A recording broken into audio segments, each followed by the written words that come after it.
fighting an insurgency sometimes is like watching the paint dry on the wall Mm. because nothing happens for a long time, and then suddenly something happens, but it's pretty finite. If Hmm. a fight lasts more than a few minutes in a counterinsurgency, then you're having a really bad day.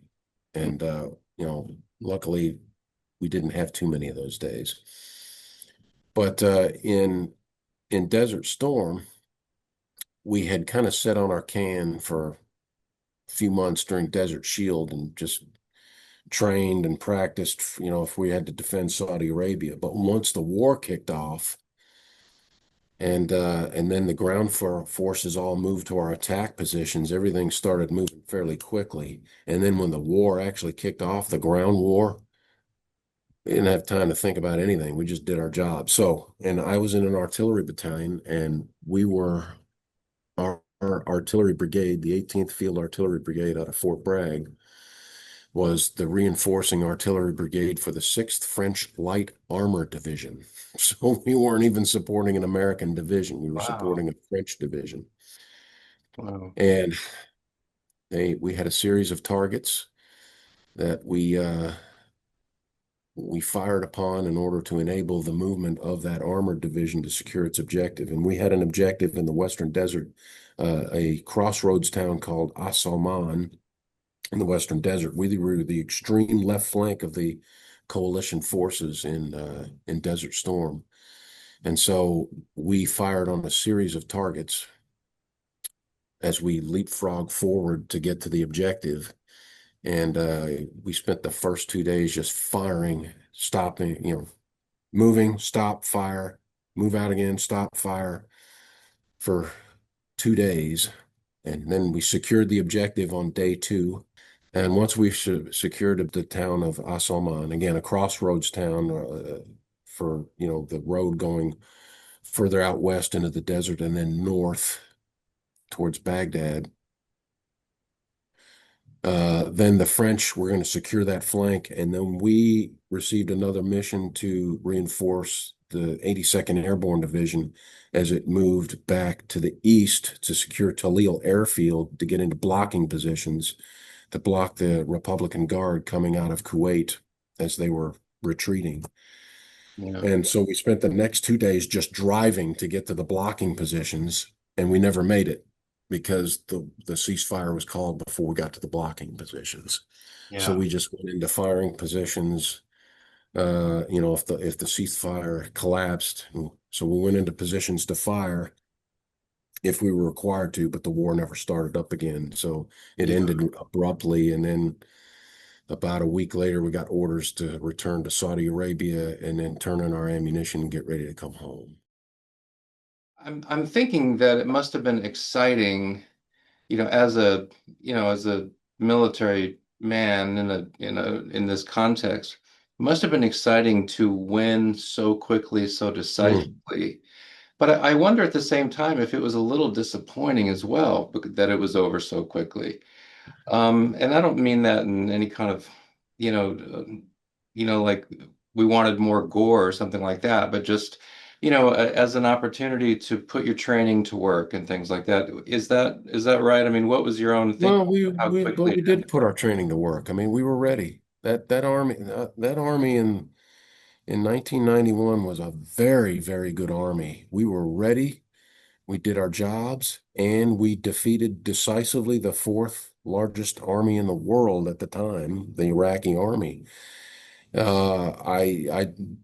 wasn't any, I don't recall any dissatisfaction from anybody that I served with in that war, my fellow officers or our enlisted folks.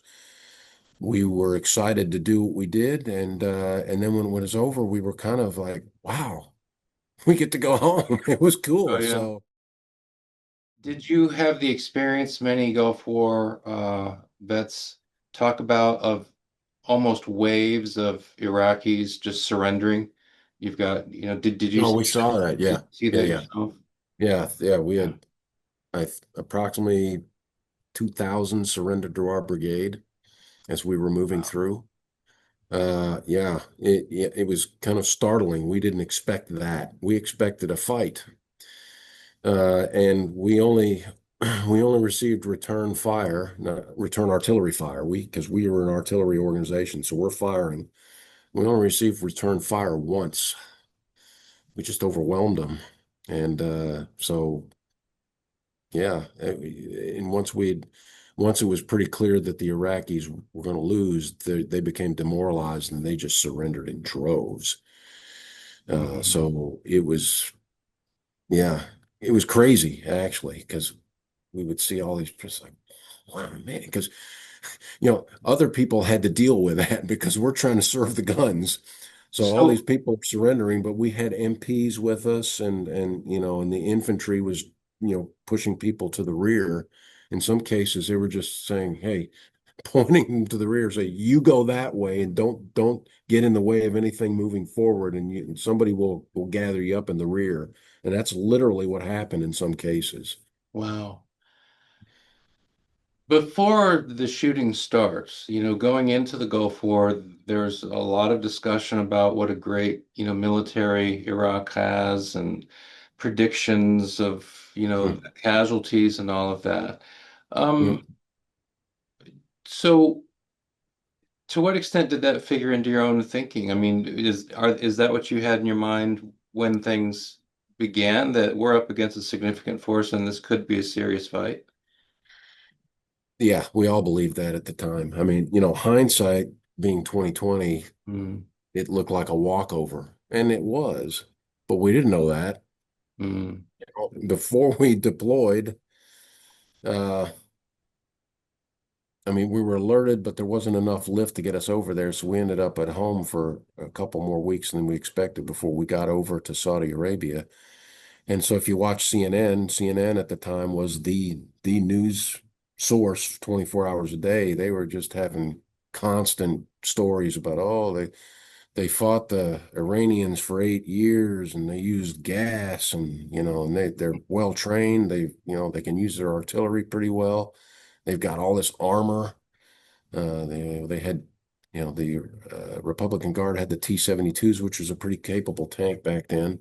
Back then, we thought, because that's what the Soviets had in Europe too. mm, So we thought, man, this could be tough because it's an experienced army, and we didn't have that experience. That we were commanded by Vietnam veterans, but they had fought a counterinsurgency war, not the kind mm. of war we're getting ready to fight. And so we were a little bit nervous and scared. Uh, Wow. we had a conscientious objector in our battalion who suddenly discovered he didn't want to be involved, and so we had to get rid of that guy. Yeah, there were some people that were scared, but when it kicked off and we were just doing our jobs, we didn't think about it. And then when it suddenly ended, we were like, wow. We have this Gulf War experience, this sort of Hmm. stunning, stunning victory, Um, Now comes Afghanistan and the images we see from Afghanistan and the idea of, these people are living in, houses made of mud. This shouldn't be a problem at all. Now, of course, as soon as I say that, we think, well, hold on, though, the Soviets had a bit of a rough time.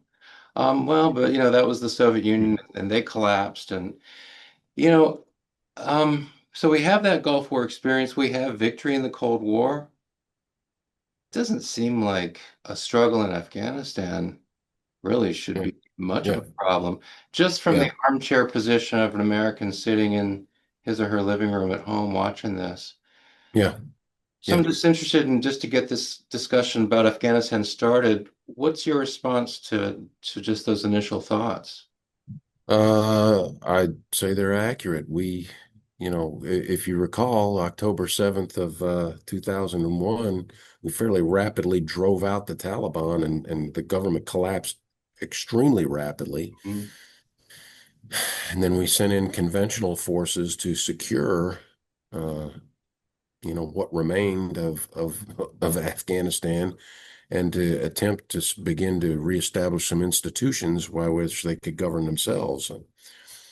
And so when my first tour in Afghanistan started in 2003, I signed into the 10th Mountain Division in New York, and I was immediately deployed over to Afghanistan. Mm. But when we got to Afghanistan, my first couple months I was working as a planner, and I as an artilleryman I was doing the targeting for the JTF, and our targeting effort focused on taking out the mid-level Taliban leadership. Mid-level, because if you break the link between the higher level leaders who were taking refuge in Pakistan and the foot soldiers, in theory, you could Mm. uh, gain a significant advantage to secure your gains, right? Right. So we were very successful in taking out that mid-level of leadership. And so by October, early November of 2003, Afghanistan was quiet. We really felt we had won. Uh, Here's the problem. In November of 2003, there's something else going on, and that's Iraq. And that is uh, devolving into a significant insurgency. And so you send more and more and more forces to Iraq, and we become a secondary effort. We become the forgotten war, if you will. So while we had defeated the Taliban on the battlefield pretty decisively, we could not consolidate our gains because we didn't have enough force to do so. And consolidation of gains means population security. We were incapable of doing that in Afghanistan with 10,000 people in a country of 32 million. Mm. We had 10,000 people in the 10th Mountain Division and then the assorted other units that we had with us that made up the Combined Joint Task Force.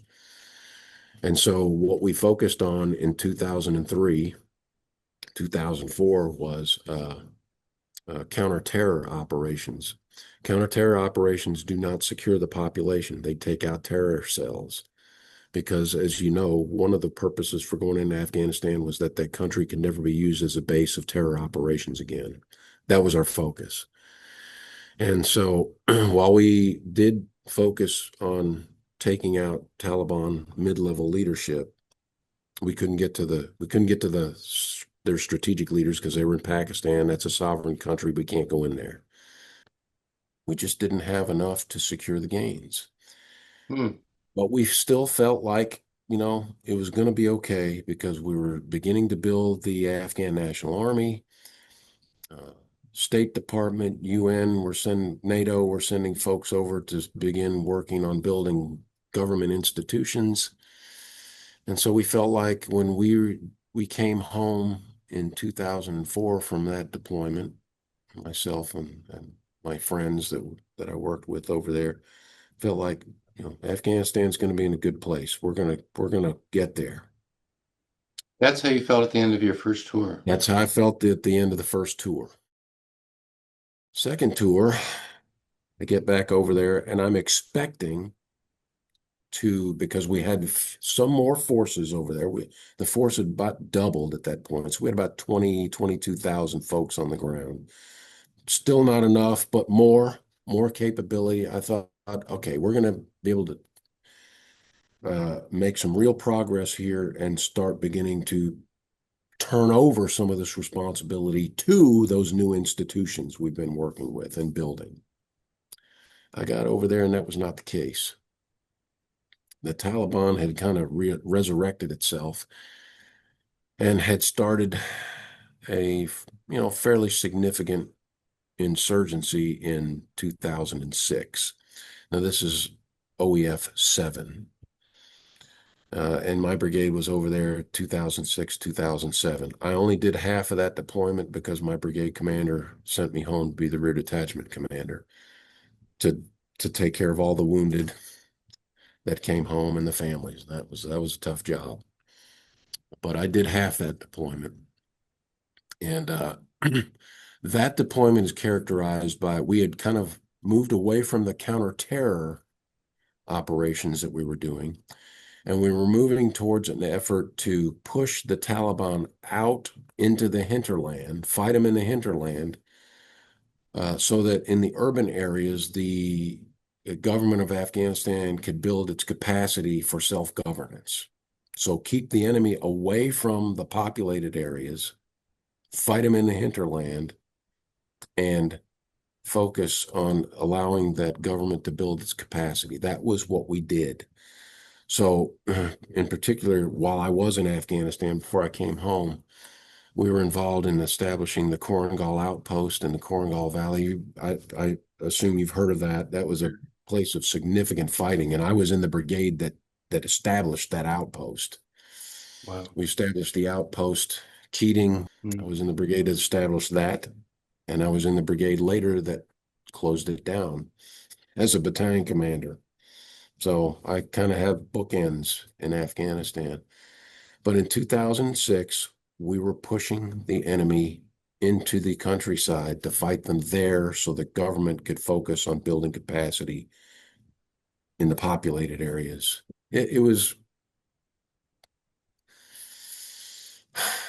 at the time, we thought it was a good idea, but it really wasn't, because what you really need to do is you have to secure the population through a counterinsurgency strategy. So what we were doing didn't really fit. However, I will say this, with only 22,000 troops, that's about the best we could do because we were resource poor. Me too. Our strategy in Afghanistan, the ends, ways, and means were misaligned. We needed much greater resources to accomplish what we needed to accomplish. We weren't going to get it because where were they going? They were out. Going to Iraq at the time. And so yeah, it was a struggle. And at that point, I was starting to lose my confidence that we were going to pull off a victory anytime soon in that tour. So that ended the second tour.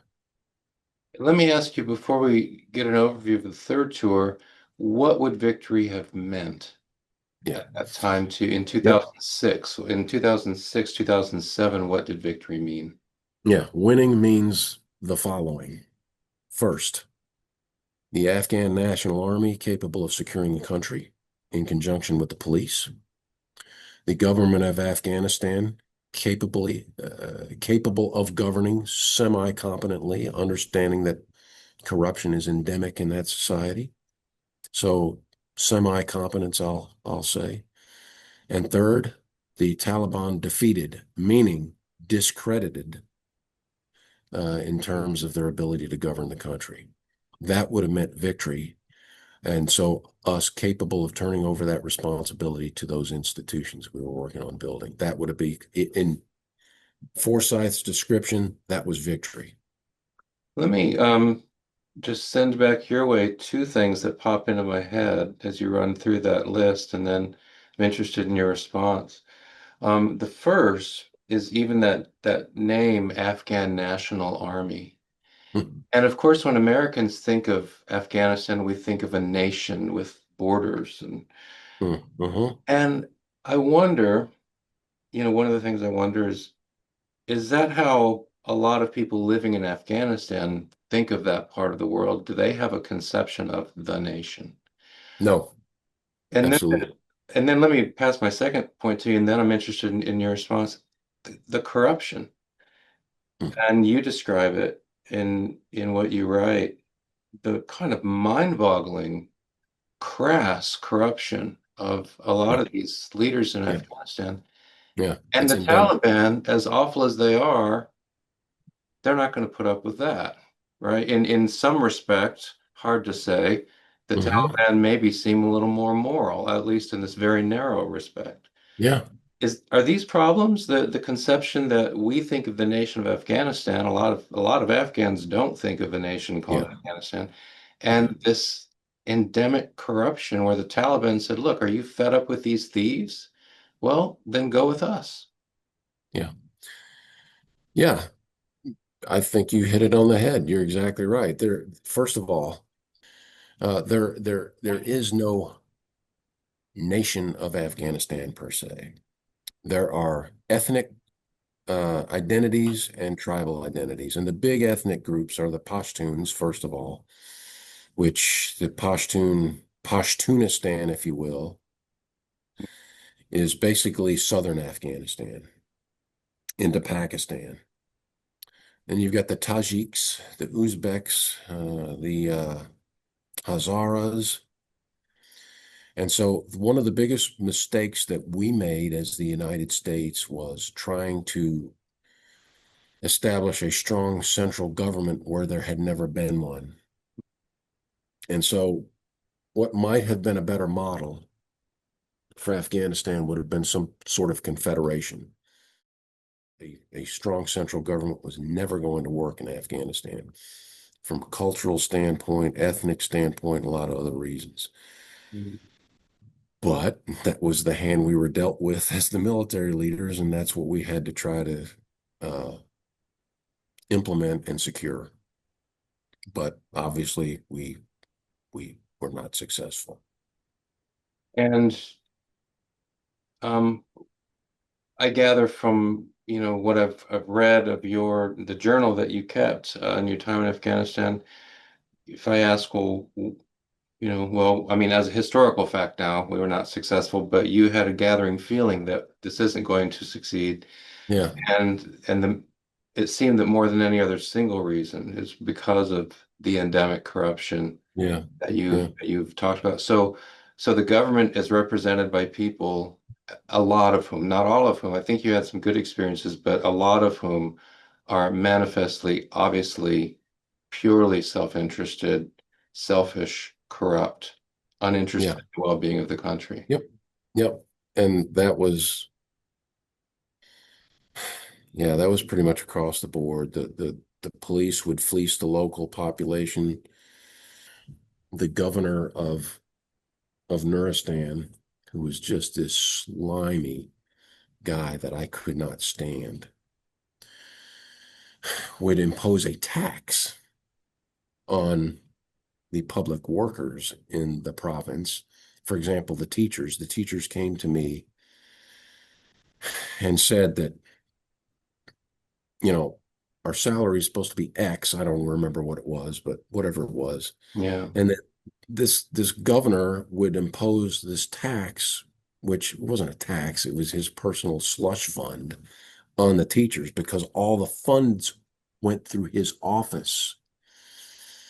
And so when they were paid about, you know, after deducting 20, 25% or whatever he took off the top, that was what was left over. And what was left over is hardly enough to be able to support their families. And so they came to me because they at least saw the US as an honest broker, which that was good for us, and mm, asked me what I could do about it. And so, I attempted, emphasis on attempted because I was not successful, mm, to have that payroll flow through me so that I would pay the teachers their full salary. And the governor went whining to the State Department rep and the Provincial Reconstruction Team, the PRT, that that was wrong, not in accordance with the law, et cetera, et cetera. And I had a heated argument with the State Department rep, said, "Oh, you can't do that. You know that's not right." And I said, "Well, I know this corruption's not right either, and these people know that too. yeah. I know corruption is endemic here, but that doesn't make it right, and they know it's not right. So why don't we do the right thing?" But I was told, you need to follow your instructions, Colonel, and so I did, and so I failed to do that for those teachers, and I felt horrible about that. But there wasn't anything I could do. Uh, And this but feeling of, I don't know if disillusionment is the right word or if it's close to the right word, but this is it seems that this is how your third tour, this is what characterizes your third tour, sort of a developed yes, feeling that, unless something almost miraculous happens in this country and the quote unquote leaders who live here actually care about it, there's no way this is going to succeed. right. I had that sneaky feeling. I came into Afghanistan that third tour thinking, okay, my second tour made me a little bit unsure, but I kind of, I'd regained my confidence. Okay, we're gonna make a difference here. We're gonna be able to turn this district over to the government before we leave. That was what I wanted to do. And we actually did do that, by the way. But the biggest single reason why Afghanistan failed as a state, in my opinion, is the corruption. Because and the Taliban offered something different, which the people who had, you know, cast off the Taliban decided, well, Taliban probably is better because what is this government offering us except for illegal taxation, you know, police checkpoints that shake us down to steal from us, extortion, and all these other things. So Mm. the Taliban's offering us personal security. Why not go that direction? Go give them another try. And then, in essence, I think that that's what happened. And so the government had no credibility. The Afghan National Army, although there were some good units of the Afghan National Army, that was not the case across the entire organization. And so if when one unit collapses, it has an infectious effect on the rest of the organization and it just collapsed. Yeah. And yeah, I sensed that in my third tour, but yeah, it was a disillusionment. That's the best word to describe it. Mm. Although I was going to do my job and do it to the best of my ability, I was disillusioned. However, I will say this. I don't think that anybody in my organization ever knew that I was disillusioned. I I think I hid that pretty well. If a leader has a certain attitude or whether it be disillusionment or lack of confidence, the organization is going to emulate exactly that. And I could never allow that to happen. Were there cases in Afghanistan where, although corruption is endemic, were there cases of individual Afghan leaders you worked with who did seem to really want to do what was best for Yeah. the country of Afghanistan? Yeah. There's two in particular I can name. First one was really the only government official that I had any trust in. His name was Muhammad Nabi. He was the district governor of the district just to the north of our fire base. Yeah. He was the district governor, and he was the only guy that if he said something, it was. He was not shaking down his people. He was not, uh, he was just trying to do the right thing. And because of that, he was fired by Mm. the provincial governor, the guy that I could not stand, that slimy turd. He was an example. And another example was we were training the Afghan National Army. We were partnered with them, and the second battery commander of the battery that was right there on the fire base with us was a very, very dedicated captain. He was just a captain, but he made an effort to train his people. He was a hard worker. Uh, he he really, really tried to do the right thing for his organization. The first battery commander was a drug addict. I whispered in the ear of my commander and also the Afghan commander over him that you should get rid of this guy, and they did. They brought in the next battery commander, much better. But the problem in the Afghan National Army was this. It was there were it was multi-ethnic, and the Tajiks, who were Northern Alliance, many Northern Alliance folks were Tajiks. They had a dominant position within that army, and that caused tensions. This battery commander was a Tajik, a little bit different culture than the Pashtuns. And so the effort to make that a truly national army was very difficult because of the cultural differences. And so to get back to what you said, corruption made me lose confidence and disillusion. I encountered just those few leaders, but the problem is that there just wasn't enough of them. Right, There wasn't any Thomas Jeffersons in Afghanistan right. or Washingtons or anybody who was altruistic about Mm, making it better. mm. They were only concerned about making their own lives better. It was just it was just disgusting Let me to um watch. let me create a scenario for you and see and just bounce the scenario off you. So, this feeling of disillusionment's a strong word, but that feeling settling in on you. Um, you are in the position of leadership and you feel that burden of leadership that you Mhm. can't let other people know. So you're letting your journal know, but no one's reading that. Um, but you've got this feeling like, man, I don't think this is going to work unless we have some kind of cultural renaissance, and there's no evidence of that. At the same time, you're watching these soldiers head out, knowing that they might hit an IED, knowing that they Mhm. might get ambushed. Mhm. Ugh, I mean, it's a tough question to ask. I mean, what's that like for a leader? Well, first of all, does this even fit with your experience at all? But if it does, you know, I guess the question I have is what is that like for a leader to watch his soldiers heading out into a situation where they might hit an IED, they might get ambushed for And something then we lose, that, and then we lose later.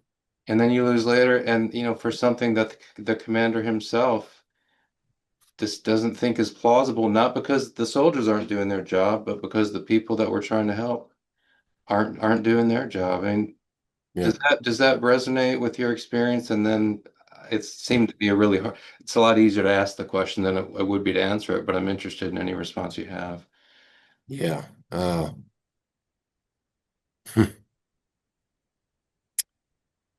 was scared to death for my soldiers because every time they went outside the wire, and I went outside the wire with them. I was the battalion commander, and battalion commander doesn't need to be going out the wire every time with a lieutenant's patrol because he just gets in the way. But I did accompany them because I didn't want them to think that I wasn't sharing their dangers. So at least once a week, I would go outside the wire on a patrol. Now, remember, I've got what's going on in the AO that I am specifically responsible for, but I've also got my artillery units scattered all over the place. So I would also make trips out to visit them. But my ground force, I made an effort to get out on a patrol with them at least once a week to see what they were doing and share in what they were doing. But when I wasn't with them, when I was with them, it was okay. When I wasn't with them is when I was worried the most because I just, you know, it would be heartbreaking uh, for these kids to be wounded, maimed, or die, and then for a losing effort. And yeah, you know, Rayo's mom, after the collapse in Afghanistan in August of 21, she, she got in contact with me and she said, "What was it all for?" And I'm like, Mm. "I don't have an answer. I, I'm sorry, I don't have an answer."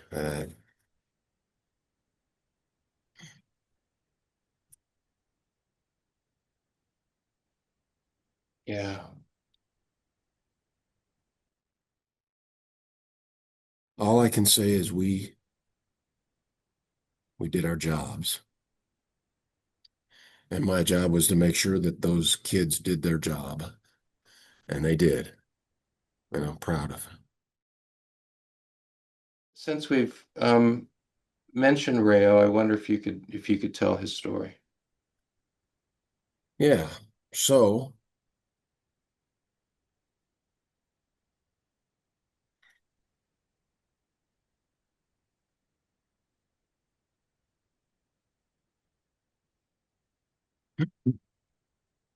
yeah, he's 20, he's a little older for a soldier. He's about 24, 25 years old, as I recall.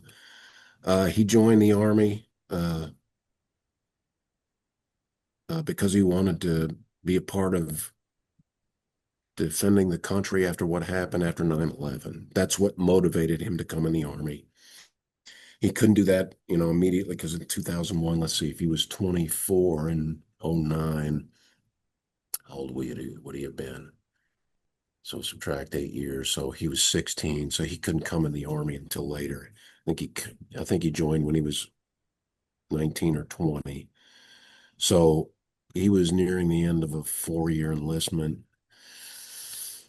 He was married, young child. Uh, all the soldiers liked this kid.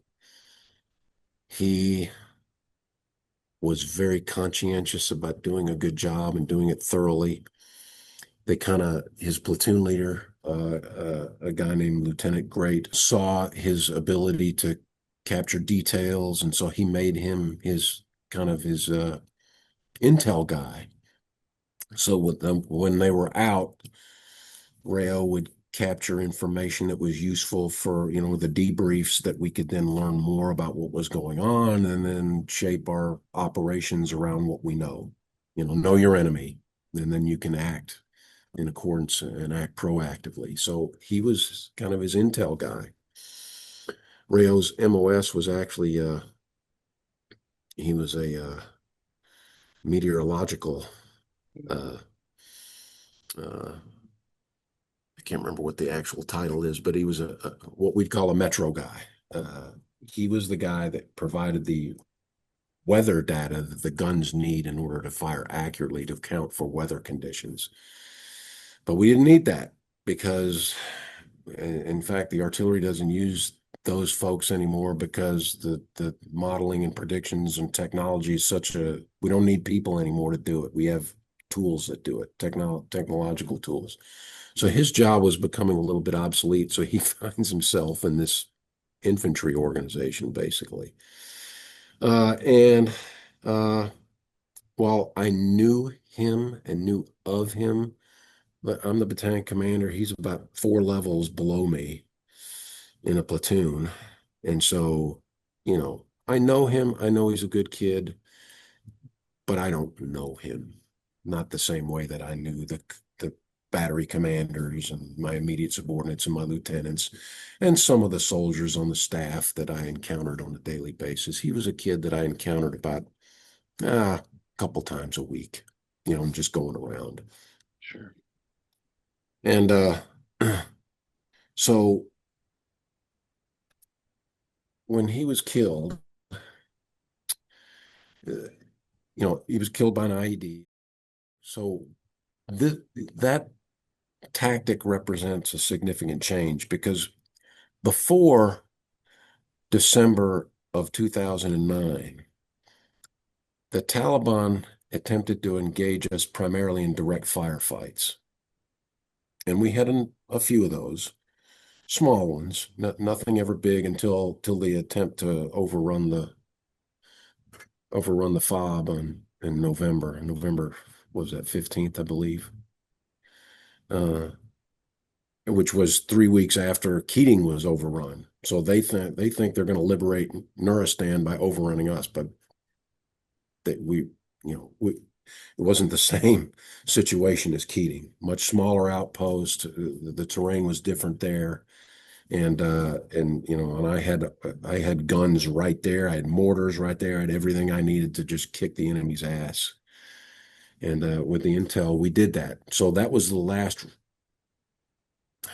There was other direct firefights, but those became sporadic after that. That was the last major firefight that we had with the enemy. There were a few more after that, but they were minor. The enemy realized they couldn't defeat us in direct fire engagement head to head, so they reverted to an indirect approach, and that was the IEDs, in an attempt to attrit us, use attrition and demoralization. And so uh, he was the first. That incident was, we'd had a couple other incidents where IEDs had occurred, but they were rare. those were sporadic. After December, that's how the Taliban operated. They never really came at us in the same way. And so that was the leading edge of that. And so when he died, that was an emotional event for all of us. That was really the mark in the sand where my thinking really kind of changed, I think. That, come on, people, what, we're trying to help you, and this is what you do. And then these government officials are so corrupt that we can't get them to do the right thing. Because if they would do the right thing, they would work us out of a job, which is what we were trying to do, help them build capacity so that we didn't have to do it for them. But they weren't interested in that. They weren't interested in enriching themselves. mm, So based on that, mm, we kind of shifted our tack. If they're going to go with IEDs, then we're going to try to demonstrate how bad this is for the people. And so I use my radio messaging and some other things to try to demonstrate that the Taliban doesn't have your best interest in at heart. If they're going to use these roadside bombs, they can kill you just as quick as they can kill us. Does that demonstrate they really care about you and they can provide good governance? mm, So, and I was really able to nail that home when they killed those little girls outside of uh, Parwai in the Nurlan Valley. It was a very dangerous valley for us. They were trying to kill me. mm, They missed. They killed two little girls, and I hammered that home. I visited the family. I gave them salacia, which is a tradition in Afghanistan where, officials will provide some money to help the family through hard times. And so I did that wow, through my commander's funds that I had available. wow. And eventually, in our local area, we beat the Taliban. We won. And I would say that Rayo was a part of that. If there's any meaning that can be from his loss, is that he enabled us to really gain an advantage over the Taliban, because when they went to the roadside bombs, I was able to really capitalize on that with an information campaign that said, look, do these people really care about you if they're going to blow up your infrastructure Mm. and potentially you? And then when they did that to those little Yeah. girls, here's what I just said on my radio message. It happened. What are you going to do about it? And Mm, so within a few months, we were able to make some really real progress. And then I was able to turn over that district, and we took on another mission towards the end of the tour. I was pretty proud of that. Unfortunately, yeah. that momentum never took hold in other places. And unfortunately, the local Afghan leaders weren't able to follow up. Yeah, Yeah, yeah, yeah, that's right. with a That's right. campaign of integrity. What I really wanted to create was a climate whereby these soldiers were committed to the mission and could accomplish it and do it right with me not around. And so to do that, you got to train them, and then you got to trust them. And so myself and my sergeant major and the officers under my command, that was my philosophy, that we were going to train them, get them ready, and trust them to do the right thing. And that's the kind of organization that we worked hard to build. And you've got to model that in order to accomplish that. And to model it, that means you don't scream and yell at people. It means AAR would just happen and do it again until you get it right. And that everybody's going to make mistakes and we're going to learn together.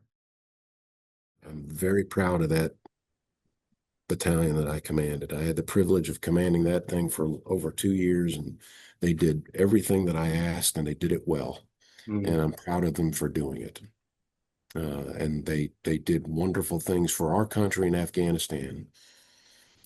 I only wish the outcome had been a little bit better.